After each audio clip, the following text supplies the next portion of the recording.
大家问千万字，大家要和大家做伙来捌一日。今仔日要甲大家小解这一日咱生活中嘛常常讲会到，即读做符好五符第7条。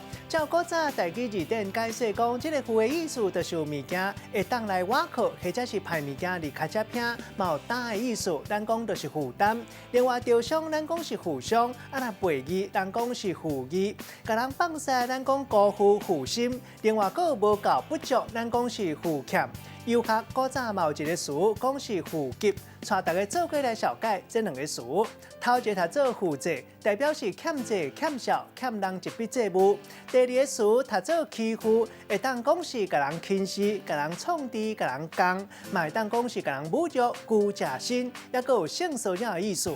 咱用一句话来举例，甲这两个词夹做伙。譬如讲，俗语讲“人当兵争，牛声鸡，马谡毛长不显肥”。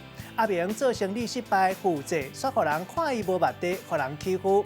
该在有一阵真心的朋友，互伊温暖，陪伴伊度过这段黑暗期，有影是日久见人心。今仔日小解这一日读做符，提供予观众朋友来参考。